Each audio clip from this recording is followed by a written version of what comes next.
This is Lana, and we're going to do Lana's eyebrows. Lana had hers done about 8 years ago, and they faded quite a bit, so her hair color is a little darker, so we're going to go back in there and put hair strokes in. The first thing we need to do is to numb the skin. Most people are a little bit afraid that this is something that's going to be painful, but on a scale of 1 to 10, she'll be about a 0. Okay, 15 minutes is up, and I can tell her skin is blanching out a little bit, and that's a good sign that Lana is numb. We are going to get her just a little bit number by taking a liquid topical and just tapping that into the surface. And this one works within about a minute. She won't feel anything.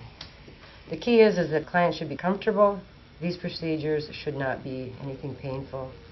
You can see her old color right here where it's definitely faded. Usually these need to be done about every 4 years, 5 years, depending on what color they start with. You're not stuck just with, light brown, medium brown, or dark brown. You can mix an array of anything. I have quite a lot of colors. And there we go. That just sits for about a minute, and she'll be ready to draw on. Okay, and now we're going to draw. This is the fun part.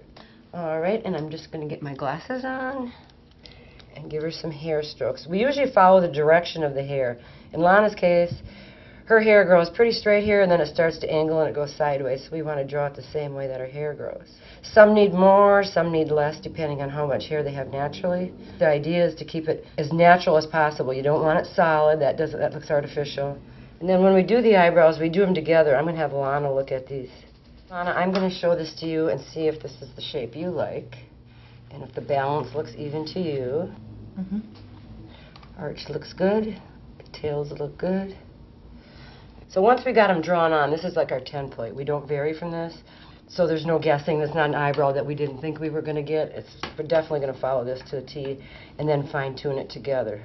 So we can start with the color. With Lana's, I mixed up a little bit of an ashier brown. Even though her hair is highlighted, her actual brow hair is quite dark, and if I try to do too light of an eyebrow, where she has hair, it's just going to stand out. It's not going to look right, so we need to put in color to match her hair. We'll do these very loosely, and that'll allow me to make corrections as I go. So we're going to put little ones in between these. This is just to get the basic shape in. Now her hair here is a little bit straighter up, so we're going to start following that hair growth by making these straighter. Okay, you can see the hair stroke in there. Now we're going to put little ones in between because that by itself is way too sparse. Okay, I double check for balance. They look pretty good. That one's just a hair thinner, so I'm just going to do a hair thinner here. And that'll allow for me to come back and do some balance. I can add a few more underneath or on the top.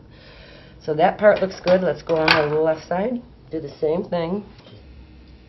I think one of the major concerns people have about the permanent makeup is they're afraid it's going to be too much or too heavy for everyday wear. It's not meant to be a total makeup replacement. It is meant to give you a base face, something that will enhance your looks naturally, and when you want to go out for the evening or you want something a little bit more dramatic, you add to it. The balance looks really pretty good. Lana, can you open your eyes just so I can see?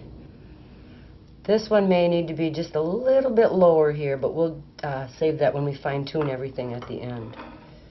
All right, let's go for the second pass. This is where I'll angle the hair just a slight bit different than the angle of these, because no hair lays perfectly in, like soldiers in a row. See how those are turning out? If you can see closely, see they're just a little bit different than the previous row, which is what we want. You don't want it looking exactly the same. That doesn't look as natural. The color that I'm doing right now will lighten about 50% within 5 days. It's very livable while it's healing, but what happens is the whole top layer will fall out. The top layer will not stay in, just what I get under the skin. And right now it's in liquid form. To get it in the skin, it'll go back to powder. So it will be powdered pigment under the skin. So literally in 5 days, half the color falls out.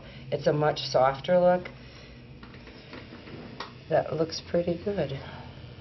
Just wash her up good and have a good look at it. Okay, Lana, this is your color in 5 days. When the top layer peels off and it goes back to powdered form, this will be your tone. So about 50% lighter than what you're seeing here.